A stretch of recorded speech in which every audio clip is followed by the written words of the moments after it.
What's up, guys? Hi, how are you? Welcome to Rally Pharma, World's Best Doctors channel. I know you know that.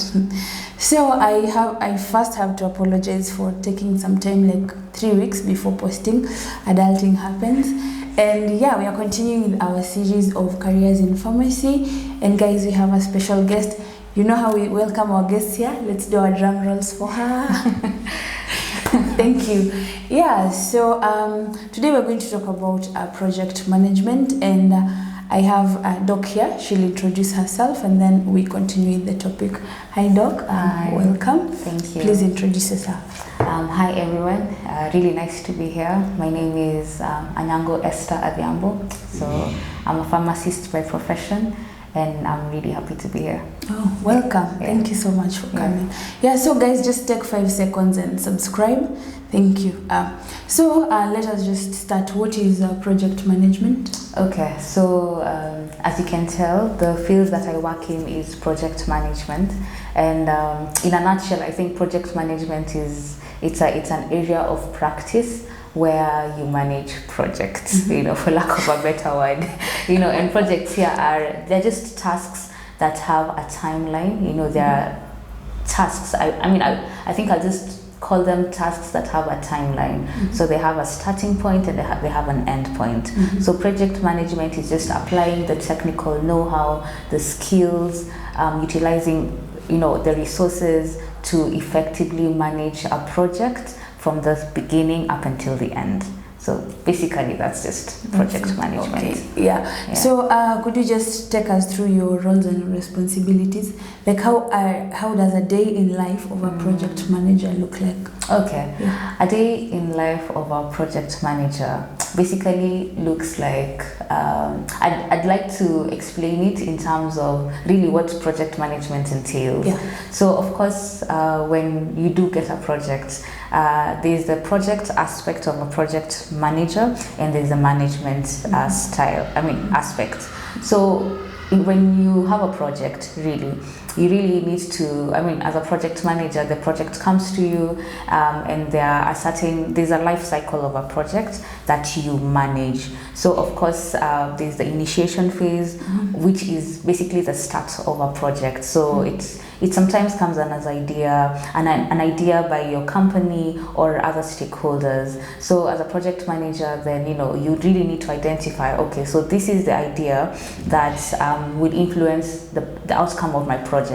So there's the initiation phase, and then then there's a planning phase. So of course, after an idea comes, then you really need to build a business case for it. Is it worthwhile? What are the costs? So the building a business case initially is a very shallow thing. So of course that's you as a project manager, and there's the stakeholder. So you really have to have a conversation with the stakeholder to really build up a case for it, for you to determine if it's a project that you want to spend time, resources in. Because if you get to the execution phase and you realize that it was not a worthy cost, then you totally wasted your time. And time is money, and so you not only have you wasted time, but you've also wasted money. So there's the planning phase of a project, and then there's the execution phase. And I think sometimes for a project manager, that's the most exciting, because now you're doing the work. You've planned hard, and now you're executing, you're doing whatever you had planned. If you planned well, then of course the execution is going to be seamless. Not to say that sometimes you don't have things that, some unexpected things, or sometimes maybe the client changes their mind and you have to now go back. But now the execution phase is really where now you apply the resources and you utilize the money that you had budgeted for. And then there's the monitoring phase, usually that project managers go through. So of course the monitoring is really determining how often you give reports to the people you work with. So we do a lot of reporting, not only verbally but also in writing. So you'll have to give, either if it's bi-weekly reports or monthly reports, or after 6 months, kind of reports. And there's also reports that you do in regular calls. So as a project manager, you realize that you really have to, there's a lot of calls that happen sometimes, just short calls for progress updates, what's going on, is everything on track. A lot of people you consult with, because in your planning stage, you've already determined who do you need to work with to ensure that your project actually reaches its completion stage.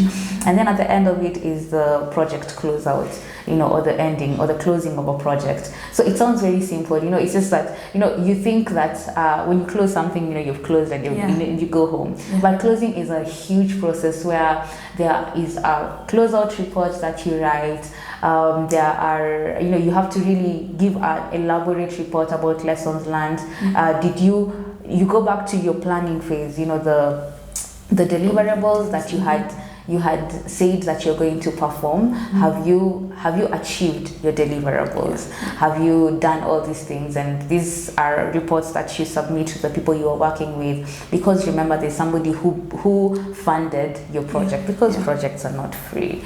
So you really have to give reports to all the stakeholders that were involved, all the stakeholders whose lives or operations were affected by your project. And after an effective closeout, you can say that you have successfully completed a project. So project management in a day just involves a lot of managing your project, really. And of course, managing now is, the technical skills and, just knowing what costs are involved. The stakeholder involvement and engagement is really a full-time job. So that's basically how my life looks like in a day of a project management. A lot of project task management tools, and really just seeing where you are with the project that you're managing. Oh wow, it looks like a very long story. It's a long story. Anyway, so how long have you been in this field? I can say that perhaps going into a year now. So I started off at least with project management as an officer, and then that was sometime last year, last year, about this time last year, and then that's just now been my line. So I moved from one job to the other, but really within the same line. So it's approaching 1 year. Oh wow, that's nice. So in your 1 year of practice, could you just kindly tell us like how someone becomes a project manager? Like how did you reach this point? Like graduated from farm school. How did you know that this is the route, and how did you actually come into this field of project management? Okay, that's really interesting. So for me, project management found me on the way. I must admit, it found me on the way. So I got this job. And the title of my position, had project management in it. But I think one thing I knew ever since I was in school is that I was very interested in health projects. I was very interested. I'm someone who likes to start things and to do things and to finish things. So whether it was writing of a scientific paper, it's very challenging to start an idea, or even just formulating that idea in your head. It's very hard.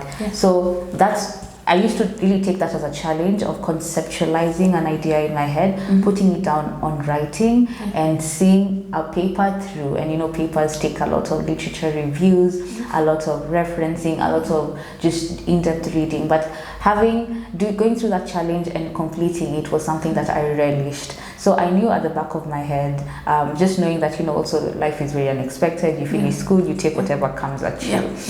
But I really enjoyed working and doing health projects, and one of the skills that you realize that you need for project management is people skills. I really like people, and I like to engage with people. So it was very clear for me, I think, from the word go, that I really wanted to go into projects and just managing projects. So when this came to me along the way, I naturally picked it up. And the thing about also life is that whatever comes to, it's normally like a stepping stone to something, like a springboard to something. So once I had that title, then it was easy for me to transition into the same title in another organization. So for somebody who's interested in project management, I think it's also important for you to know the skills that are required for this particular job. Number one, know you need a lot of, there's a lot of stakeholder management engagement that takes place. Yeah. So this is talking to people. So if you're naturally a people's person and somebody who likes to engage, then I think this gives you an upper hand. But that doesn't mean to say that if you're a little scared of interacting with people that you can't do it. No, these things can be learned. Yeah. So early on, you can really throw yourself out there and learn how to talk with different people and learn how to pick out ideas and just to engage them effectively. And then another thing is time management, really. So if you're somebody who's very orderly and you know how to panga your work, okay, this is an it's fine. is it not actually Yeah, you know how to plan your work well, then I think this is also something that you can consider when you're in school. It also takes a lot of leadership skills, because project management comes, when you're a project manager, then you're leading a certain project, and so you need to really lead it with pride. You need to lead it with firmness and just some control. So if you're a natural born leader, or if you've acquired leadership skills, then project management is actually something that you can consider. So here I'm talking about projects, I'm talking about programs, and they range from private sector to public sector. Public sector has various programs, various health programs that need people with project management or people who are oriented in the project management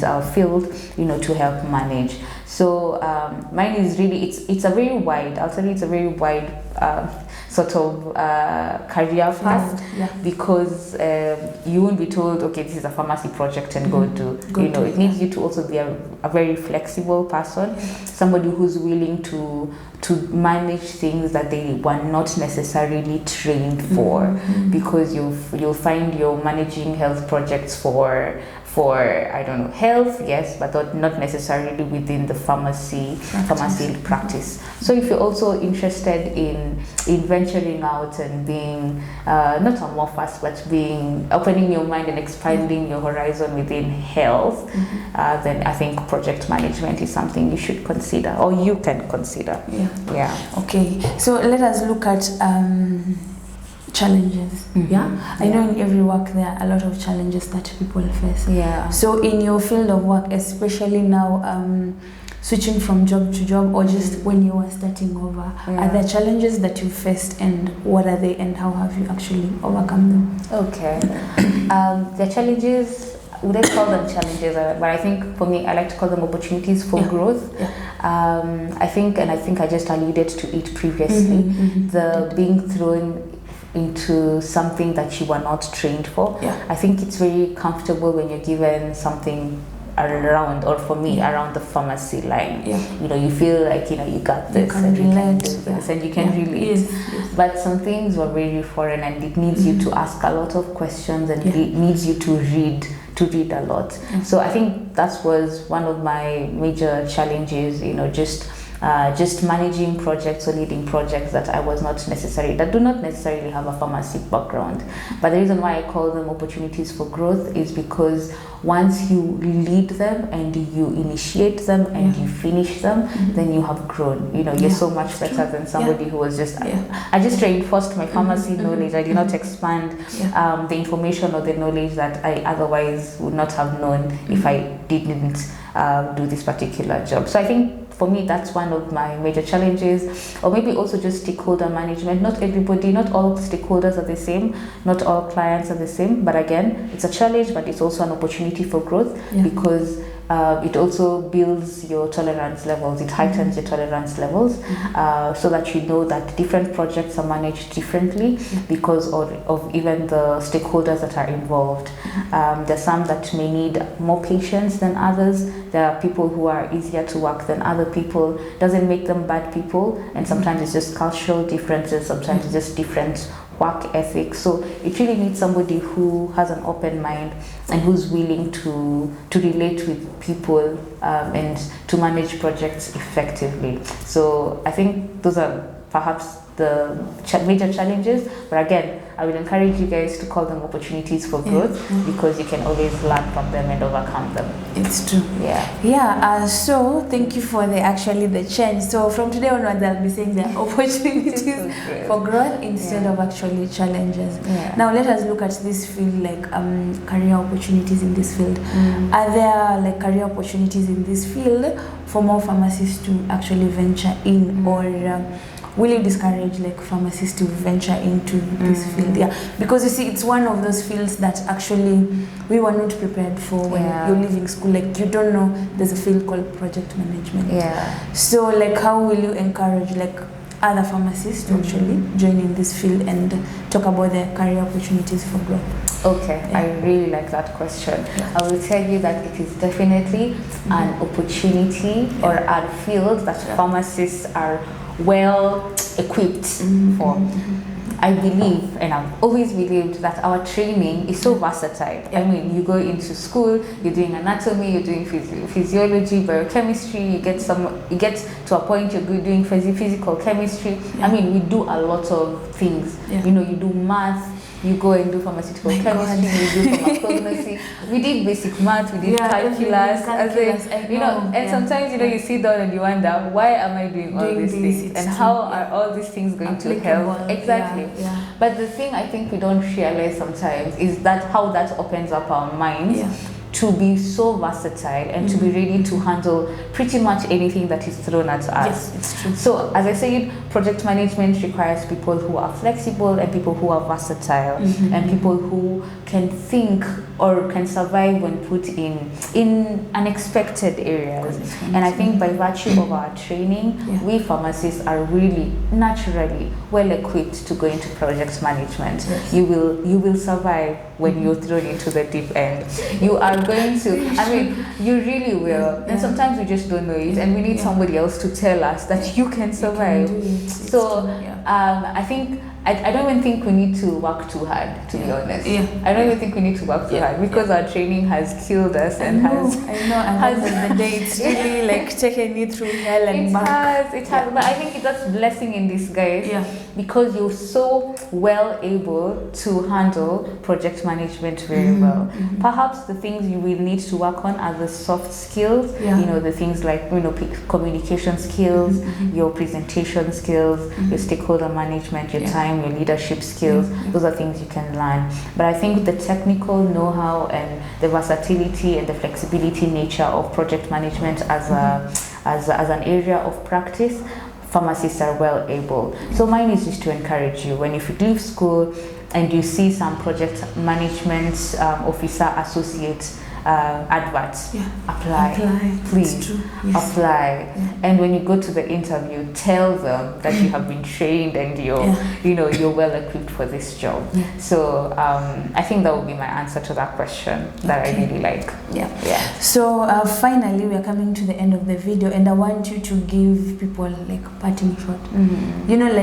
During our time, you graduate and like there's a ceiling. There are a lot of graduates outside here who don't have jobs. So many people you're trained, you're a doctor, but looking at the opportunities that are available, you never see, you barely see advertisements for pharmacists. So to those people out there, please give them a word of encouragement as we actually wrap this up. Okay.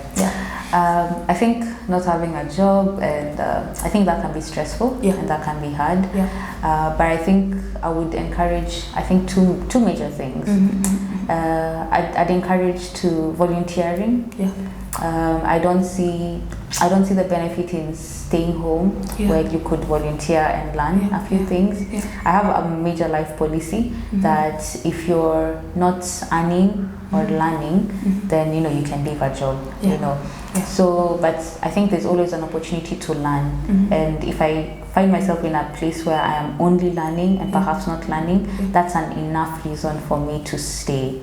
So I'd encourage us to really look for opportunities where we can volunteer, and sometimes it's in those opportunities that we get opportunities to earn. And then another thing I'd also like to encourage people out there, or pharmacists out there, is to really get out of the applying for jobs that have a pharmacy label on them. because sometimes you lose out on an opportunity that you think that you think you're not qualified for just because it's not pharmacy. So I think sometimes we go to LinkedIn and we tell LinkedIn to only tell us pharmacy jobs. Yeah, true, yeah, exactly. So only you're only concentrated on an organization that's looking for a pharmacist. But I'll tell you for a fact that you're so well equipped and qualified and well able to thrive in other areas, not necessarily just pharmacy, that have a pharmacy label to it. So I think I am a testament to the fact that you really can progress your career, and many areas actually need pharmacists. You just don't know the skills you have until you're thrown into the job field, and you realize, wow, I'm actually really valuable. So you are valuable and your skills are needed, and doesn't have to have a pharmacy label. But don't worry, sometimes things work out in the end, and you just really need to keep that that hope alive, because if you're not, then that's just a lot of hopelessness and can get you to be very discouraged. Okay, thank you so much, Doc, for that. And at the end of the day, one thing I always like to say is your network is your network. So guys, please make sure you network with these people. It's with these people that you'll find those opportunities. An opportunity will not find you in your house, like sitting and watching Netflix all day. No, you have to go out, get to know people, interact with them, and that's how you get like opportunities. So first to thank you, Doc, for actually coming. Thank you. Thank you so much for your time. And guys, I know I'm bringing you nice people, so continue subscribing.